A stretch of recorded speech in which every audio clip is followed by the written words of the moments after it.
अचानक हुए परिवर्तन आप रिकॉर्ड उठा लो किसी भी चीज़ में जो अचानक घटनाएं घटी हैं, कोई रातों रात अमीर बना है या कोई रातों रात बहुत बड़ा बना है, तो बाद में उसको नीचे आना जरूरी है। कोई एक ग्रह आपको बड़ा नहीं बना सकता कि जी ये ग्रह है जी आपको राजनीति में तरक्की दी। कोई अगर पॉलिटिशियन बड़ा पॉलिटिशियन बना है तो वो एक दिन एक दशा या एक घटना से नहीं बनता है। और खुशी को हम सुख समझ लेते हैं, हजारों खुशियाँ मिलती तब एक सुख बनता है। ऐसे एक घटना आपको कभी बड़ा नहीं बना सकती। घटनाएं कामयाबी जुड़ते जुड़ते जुड़ते जा करके वो जा करके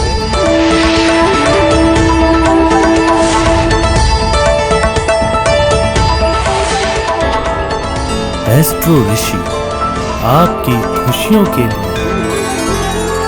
राकेश जी नमस्कार। एस्ट्रो ऋषि के मंच पे एक बार फिर से आपका स्वागत है। इसके आगे एक बहुत ही अच्छा सवाल आता है सामने।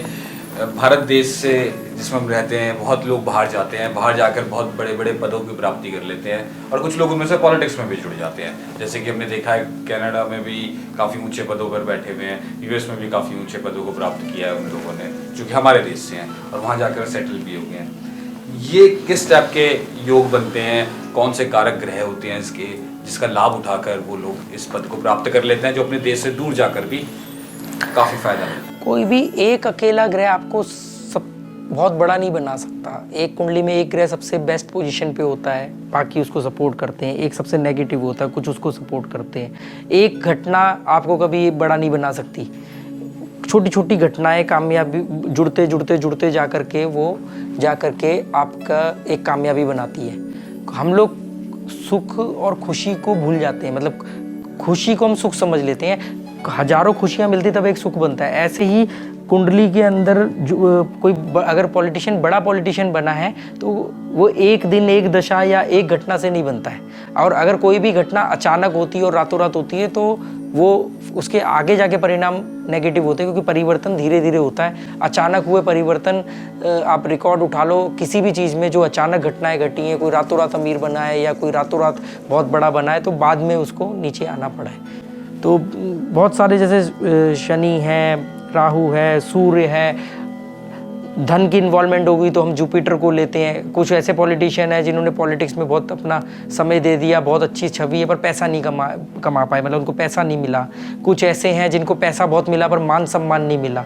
तो मान सम्मान के लिए सूर्य की इन्वॉल्वमेंट ज़रूरी है, एनर्जी के लिए मंगल की इन्वॉल्वमेंट ज़रूरी है, धन के लिए जुपिटर की इन्वॉल्वमेंट ज़रूरी है। कोई एक ग्रह आपको बड़ा नहीं बना सकता कि जी ये ग्रह है जी आपको राजनीति में तरक्की दे देगा। इसमें एक चीज़ मैं आपको बताना चाहूँगा कि यार इसीलिए अभी भी जैसे पॉलिटिक्स में कोई आदमी सबसे निचले स्तर पे है, मान लो उसका मजाक उड़ रहा है या हम कहते हैं कि ये नहीं, वो कब किसको कौन सी सही दशाएं मिल जाए और वो शिखर पे पहुंच जाए ये किसी को नहीं पता। और ये इंडियन पॉलिटिक्स में ऐसा कई बार हो चुका है कि आपने देखा होगा कि जिसको लोग धिक्कार रहे हैं आज वो मतलब काफ़ी, जिसको लोग नहीं पसंद कर रहे हैं या लोग कह रहे हैं कि ये कुछ नहीं कर सकता वो आगे आ गया है या आज, तो ऐसा होता रहता है, ये हमेशा होता रहता है। आज जो नीचे है, जो आज फर्श पे है वो अर्श पे आ जाएगा, अर्श वाला फर्श पे आ जाएगा, इसी तरीके से चलते रहते हैं। तो पंडित जी इसी से जुड़ा हुआ मेरा अगला सवाल है।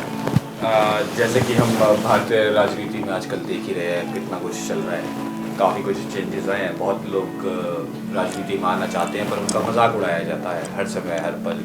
वो कुछ अच्छा भी करने की कोशिश करते हैं या कुछ भी बोलते हैं वो उनके विरोध में चला जाता है, जिसका दूसरी राजनीतिक पार्टी बहुत आसानी से फ़ायदा उठा लेती है और ये हम सबके सामने होता है और हम जानते भी हैं। क्या आपको लगता है ऐसे लोग भी तरक्की कर सकते हैं? क्या इनके भी चांसेस हैं भारतीय राजनीति में आगे बढ़ने के?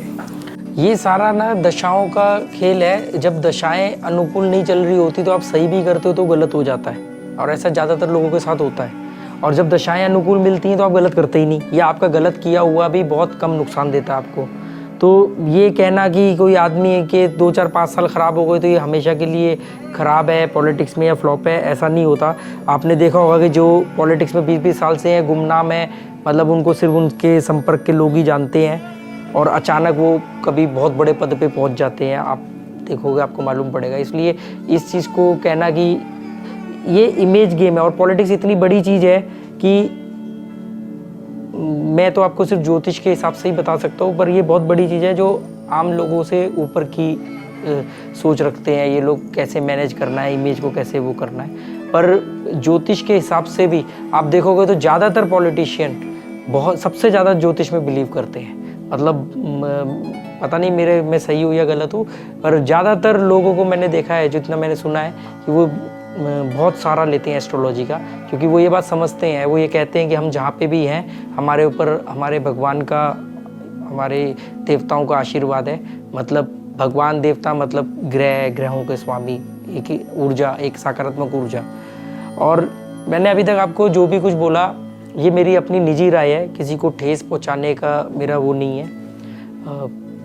ये मेरे को जो सही लगा या जो मैंने सीखा पढ़ा, हो सकता है किसी के हिसाब से ये किसी का कुछ और मानना हो इसमें, पर ये मेरा अपना निजी राय है।